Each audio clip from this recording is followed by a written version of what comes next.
এই আধুনিকৰণৰ ব্যৱস্থাৰ যুগত যদি জেলৰ পৰা চিনেমা আকাৰে পলাই যায় চূড়ান্ত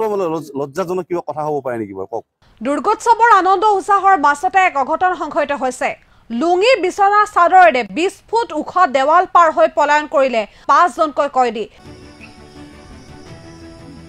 এবাৰ জেলৰ পৰা পলায়ন কৰিছে 5 জনকৈ কয়দীয়ে মৰিগাঁও জিলা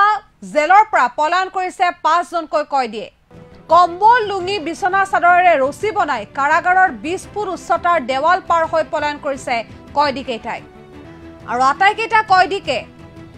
পস্কো গোচৰত গ্ৰেপ্তাৰ কৰা হৈছিল অৰ্থাৎ নাবালিকাক নিৰ্যাতন চলোৱাৰ অভিযোগ আছে আটাইকেইগৰাকী কয়দীৰ বিৰুদ্ধে সম্প্ৰতি কয়দীকেইগৰাকীক বিচাৰি মৰিগাঁও আৰক্ষীয়ে অভিযান অব্যাহত ৰাখিছে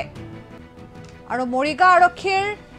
নাকৰ তলেদি 5 জনকৈ কয়দীয়ে পলায়ন কৰিছে পূজাৰ উল্লাসৰ মাজতে এইবাৰ মৰিগাঁও জিলা এক অঘটন সংঘটিত হৈছে মৰিগাঁও জিলা জেলৰ পৰা পলায়ন কৰিছে জিলা কাৰাগাৰৰ পৰা পলায়ন কৰিছে 5 জনকৈ কয়দীয়ে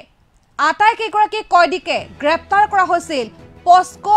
আইনৰ অধীনত অৰ্থাৎ নাবালিকাক নিৰ্যাতন কৰা যৌন আতিশায্য চলোৱাৰ অভিযোগ আছে আটাইকেইগৰাকী কয়দীৰ বিৰুদ্ধে কম্বল লুঙি বিছনা চাদৰেৰে ৰছী বনাই কাৰাগাৰৰ 20 ফুট উচ্চতাৰ দেৱাল পাৰ হৈ পলায়ন কৰিছে কয়দীকেইগৰাকীয়ে অৱশ্যে এতিয়ালৈকে তেওঁলোকৰ নামসমূহ স্পষ্ট কৰা নাই তেওঁলোকৰ নামসমূহ এতিয়ালৈকে জানিবলৈ দিয়া নাই আৰক্ষী কৰ্তৃপক্ষই